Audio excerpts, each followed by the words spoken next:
All right, we're not talking playoffs here. We're just talking preseason, week 2, kicking off tomorrow night. Let's get into some storylines. Caleb Williams starts for the Bears after not taking any snaps in the preseason opener. Head coach Ben Johnson said he will play several of the starters against the Bills coming Sunday. Daniel Jones starting for the Colts in their second preseason game against the Packers on Saturday. Jones took over for Anthony Richardson, who dislocated his pinky against the Ravens last week. And Shedeur likely to miss the Browns' preseason game against the Eagles Saturday with an oblique strain. So for that Wednesday, Sanders threw for 2 scores in his first ever NFL action last week against the Panthers. Maybe you heard about it because that's all the internet was talking about. NFL insider Dan Graziano joins the program to add a little Grazi toss. So, Graz, what is the latest on Cleveland's quarterback room and health situation? Gary, almost everyone's hurt except for 40-year-old Joe Flacco, so that sort of makes him the odds-on favorite to be the Week 1 starter because he was probably at the front of the depth chart to begin with, and now Kenny Pickett hasn't been able to stay on the field. Dylan Gabriel just getting back on the field this week following his injury, and now Shedeur Sanders has a new injury. So, yeah, we have a situation here where Flacco looks like the starter by default. Gabriel and Sanders are rookies, the mid-round rookies that the Browns are trying to develop. They like what they're doing, but they don't feel either is a finished product yet. So maybe at some point this season, one or both of them develops to the point where they're comfortable with them starting a game. And of course, there's Pickett, who they traded for before they had any of these other guys, and they'd like to see what he can do too. So it should be a pretty wild ride all season long with the Browns quarterback situation. Just a little bit. Hey, it's good to be 40. 40 is the new 30, and 40 is your new QB1 as of right now. Listen, there's no question who's QB1 in Chicago. Caleb Williams, though, obviously wasn't the smoothest of a rookie campaign. Dan, is there any worry heading into year 2 for Caleb Williams out of Chicago's camp?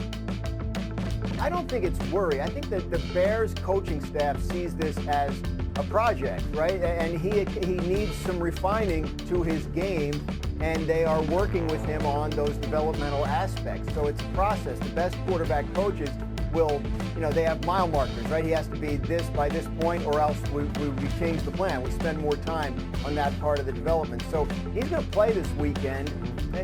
I don't know how it's going to look. I mean, he's the kind of quarterback that when the lights come on, he's a little better. But if it looks sloppy, I think people need to realize they're working on some things with him. He's not supposed to be the finished product yet, and that's the way they're looking at it inside the building. The NFC North, with those teams and that talent, is going to be treacherous for Caleb Williams. All right, let's go to the AFC South. A little bit easier, right? What is the plan for Travis Hunter's snap split this season? They're working on it, Gary. They're figuring that out. They plan to play him on both sides of the ball. Jaguars believe Travis Hunter is a player that changes the math, that effectively gives them an extra player every week over what the other team has. And at the very least, the uncertainty over how he's going to be used might affect other teams' preparation for them. But they are using this training camp to figure out what he's capable of on offense, what he's capable of on defense, how much of both, and then they'll make the plan. I think there's a chance they could change it week to week. There might be a week where they're better off using him at receiver because maybe they're banged up there, or because of the opponent. Maybe it could depend on the matchup. So they are working on this, but they do plan to use him on both sides of the ball this year. He wants to do that. It's the reason they moved up and drafted him, is because they believe he can do that.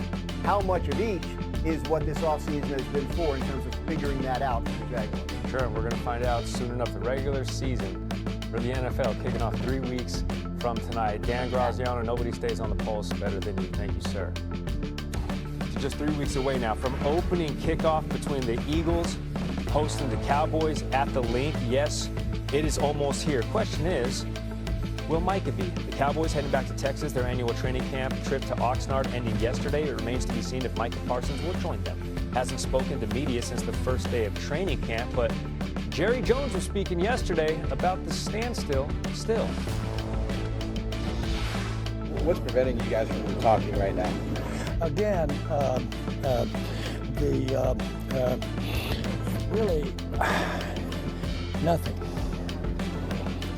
So why don't you talk? Again, nothing would be that, and we might or might not talk. You think that talks would pick up a little bit with him? I don't know that necessarily talks will, but we've got a game coming, and He's under contract. Set to earn $21 million in the fifth and final of that rookie deal. Professional opinion havers strained themselves over Shedeur Sanders preseason. Sanders himself dealing with an actual strain of his oblique. Happened Wednesday morning before joint practice with the Eagles. Imaging confirmed the strain that'll now keep Sanders out of practice Thursday and most likely force him to miss Saturday's preseason game. The Browns have 5 quarterbacks listed on their depth chart, including Shedeur Sanders. Only Shedeur and the newly signed Tyler Huntley played in the Browns' first preseason game. I will look out for that, but we will watch for this. What to watch for? Brought to you by Sherwin-Williams. The Bengals head to Washington where they face the Commanders. We don't know what starters will play, but worth noting Joe Burrow had a fantastic outing last week, completing 90% of his throws, including 2 touchdowns. 50 states in 50 days, stops in the Lone Star State, a personal favorite of mine, so let me just set the scene. It's a chilly fall weekend in Arlington. Cowboys Stadium is filled. 60,000 people there to watch a football game, of course.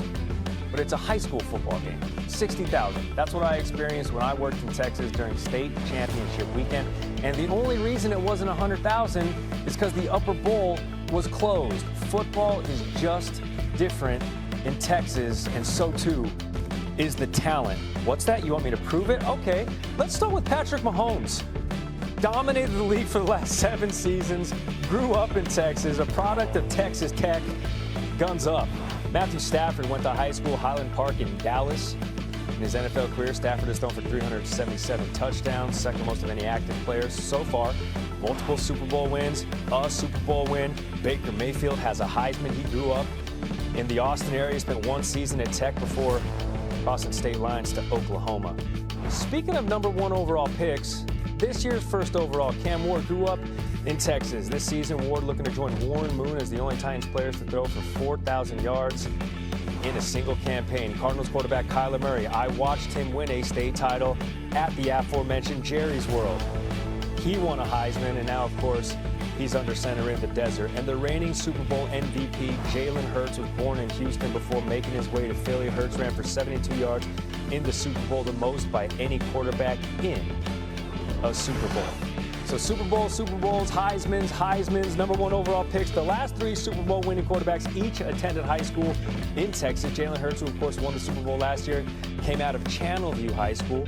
It's right outside of Houston. Patrick Mahomes, who won the Super Bowl 2022-2023, graduated from White House High School near Tyler, Texas, and Rams quarterback Matthew Stafford from Highland Park High School in Dallas.